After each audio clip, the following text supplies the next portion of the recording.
Trinity awakens from a coma after 3 days, unaware of the lengths Reese went to protect her. Lila, her friend, reveals that Reese stayed by her side the entire night, a stark contrast to his usual cold demeanor. Confused and hurt by his past actions, Trinity struggles to believe Lila. Meanwhile, Reese grapples with his own demons, haunted by past betrayals and the fear of losing Trinity. His mother, Leela, confronts him about his harsh treatment of Trinity, urging him to acknowledge his feelings and mend their broken connection. As the truth about Trinity's origins begins to surface, secrets and long-buried emotions threaten to tear them apart. Will Reese be able to overcome his past traumas and open his heart to Trinity? What is the true nature of Trinity's heritage, and how will it impact her relationship with Reese? Will Trinity be able to forgive Reese for his past mistakes and build a future together? I didn't mean to spy on you, just caught me off guard. I caught you off guard. Reese laughed. You were the one watching me. I didn't expect to hear you playing the piano. It's the first time I've heard it since I've been here. I didn't know you played. That was beautiful. May I? Trinity approached the piano. She hadn't played in a long time either, years even.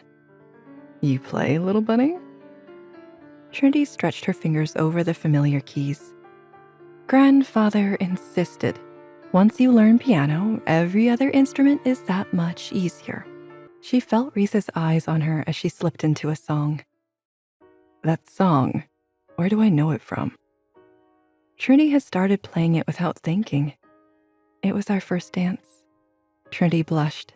It was the song from not only their first dance, but their first kiss. She lost herself in the passionate memory, then suddenly very aware of Reese and the small space between them. She put her hands in her lap. Do you play any other instruments? Reese so rarely asked her about herself. She wondered if he felt the tension too. She was grateful that he broke the silence between them. Piano, violin, cello, oboe, and flute are my best. And I taught myself guitar and drums. Taught yourself? Reese raised an eyebrow. Grandfather had this notion that I had to know the classics, and that it would somehow make me more appealing as a future mate. He thought learning guitar and drums would serve no purpose for me, so I taught myself as an act of rebellion. Reese let out a long, hard laugh. Is it that funny? Trinity asked nervously. Yeah, it is. Reese wiped away a tear. It proves you've been this stubborn forever. I'm not the only one who brings it out. Trinity laughed. Can we talk, little bunny? That's what I wanted. I thought I was going to see you at breakfast. Trinity felt the unease rising in her. She tried to calm herself. How was your head? I'm better. Trinity smiled. I didn't need to sit in bed for 2 days. If you feel better, it's probably the resting that did it. Is there something specific that you wanted to talk about, Reese? This isn't easy for me. Reese looked at Trinity self-consciously.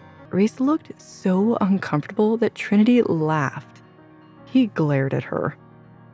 I'm sorry, it's just, you're so sincere. I'm trying here, all right? Reese stood up and paced the room in anger. Why do I even bother? Reese growled.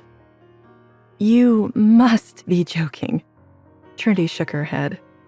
Reese, from the night of our meeting, you have made it clear that you hate me and you don't want me around. You're right.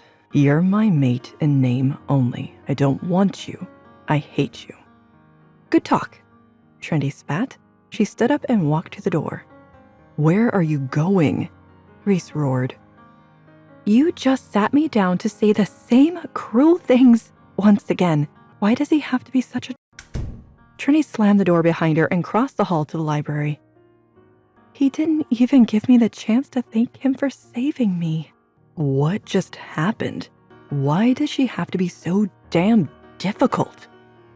Reese wanted to apologize to her. He wanted to explain why he had said those rude things to her before. He wanted to tell her that he was wrong.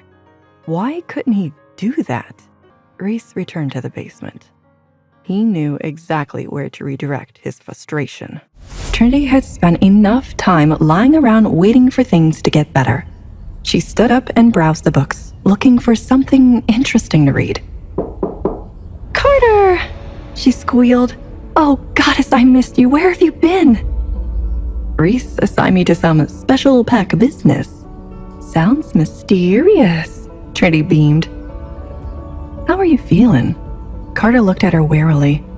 "I heard you were in a bad place." "It hasn't been easy." Trinity knew she could hide nothing from her cousin. "But I'm doing okay." "I'm sorry, Trin." Carter patted the seat next to him. "But I do have some good news, something that will cheer you up. I ran into Noah on my way up, and he asked me to let you know."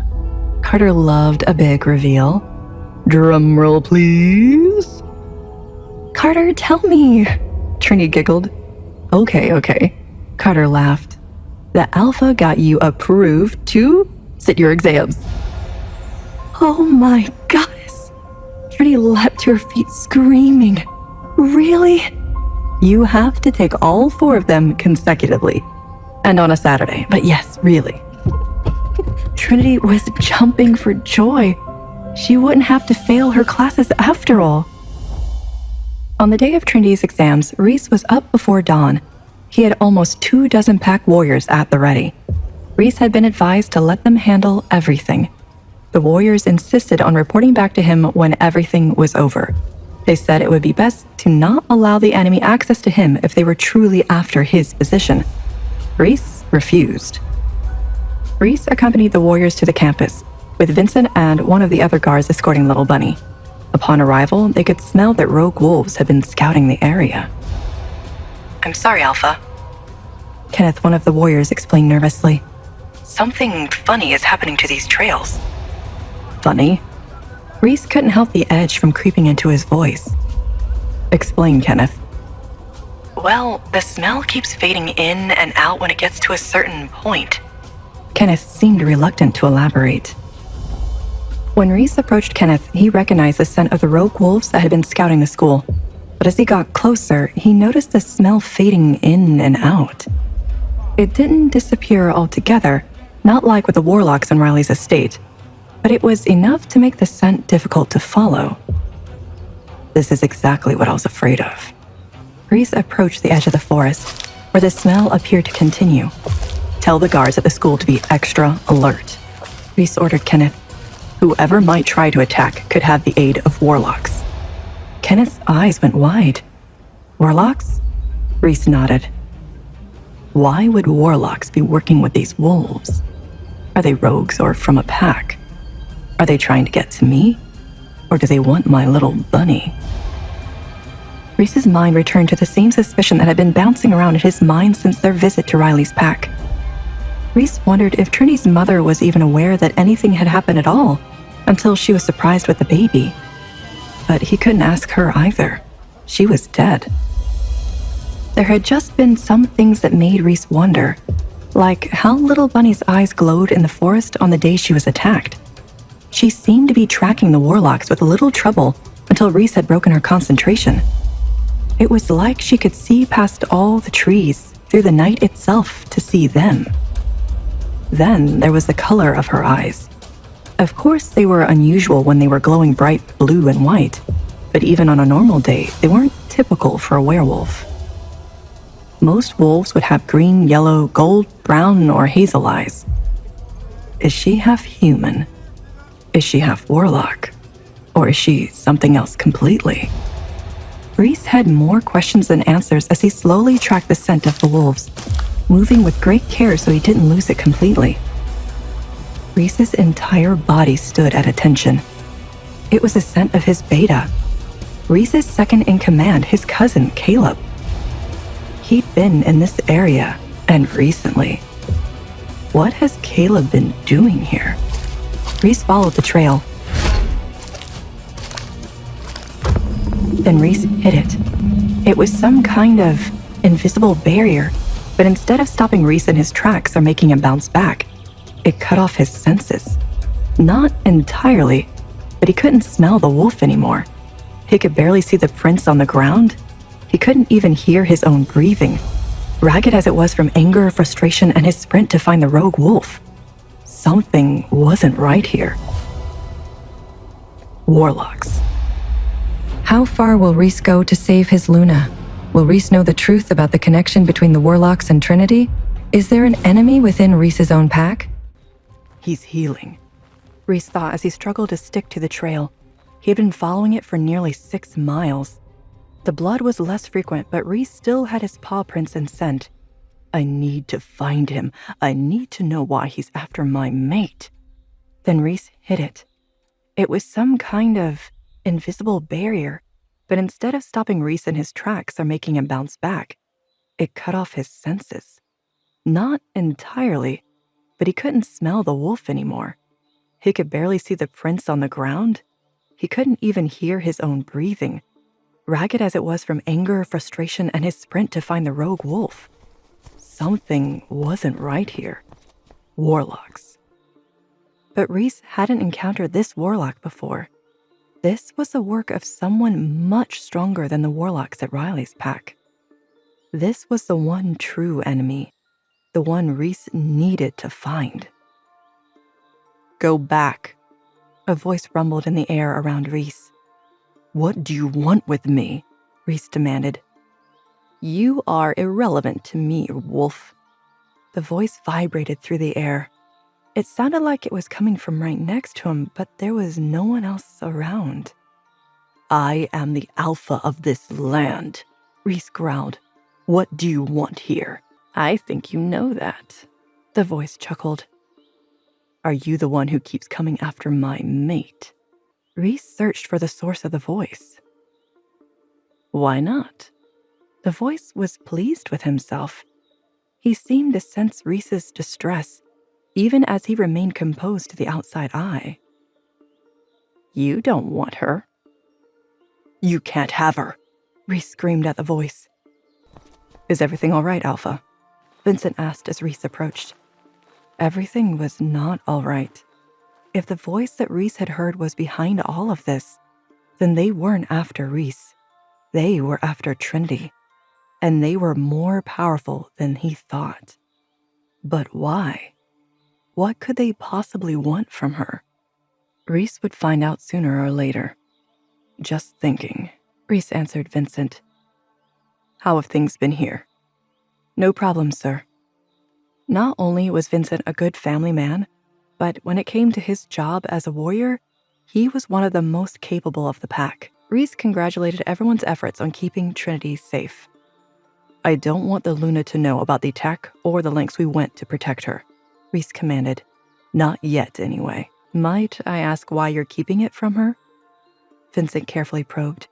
She would likely not be very happy were she to find out. Don't worry, Vincent, Reese laughed. I know how much the Luna hates being left in the dark, but there's something I haven't told you. Reese pulled Vincent aside. My suspicions were confirmed. There are powerful warlocks behind this, and they're coming for the Luna. Until I can be certain of her safety, this is going to be her last day out for a long time. We must keep her safer than ever. I can't risk putting her or any of our warriors in harm's way. She isn't going to take that very well. Vincent grimaced at the thought. Might I suggest something, sir? Reese nodded. As much as he hated to admit it, Vincent understood Trinity. He spent more time with her than any of the other guards. If tonight is to be the Luna's last night out for a while, why not make it a night to remember? What do you mean? It's unlikely that our enemies will attack again tonight. They're going to want to regroup and plan. Take the Luna to some trusted locations in the city. There are several places that are run and staffed by wolves. Reese nodded. Vincent was right. Little Bunny deserved one last hurrah before going back into confinement. And it wouldn't hurt for Reese to cushion the blow before he delivered the bad news. He hated having to make her stay inside like that, but he wanted her to be safe. A few calls and you could have everything set up to enjoy a quiet, worry-free night with your mate. Station guards outside Gina's boutique and Lawrence's restaurant, Reese commanded. By the time Trinity was finished with her exams, everything was ready for them to go on their first date. Reese? Trinity was surprised as she walked out the door. What are you doing here? Well, these guys have been here all day, so I thought I would check up on them. Reese smiled. Looks like I got here just in time for you to wrap up. How did you do? Fine, I think. Trinity must have been nervous to say so little about something she'd worked so hard to accomplish. Well, since I'm here, I want to celebrate with you. Trinity looked up at him. I want to take you to dinner. Reese took a few steps closer to her. She turned to Reese and nodded. All right, I am a bit hungry after all those exams. Good. Reese took her hand and pulled her to him. Did you have a busy day? Trinity asked. You can say that. Reese wasn't ready to tell her what happened. Trinity hummed as she caught his meaning. Where are we going? She asked as Reese turned left toward the city rather than taking the winding road in the direction of the compound. I told you. Reese smiled as he watched for Trinity's reaction out of the corner of his eye. We're getting you ready for dinner. Reese and Trinity finally share a moment of peace, a much-needed break from the constant threat looming over them. But their happiness is short-lived.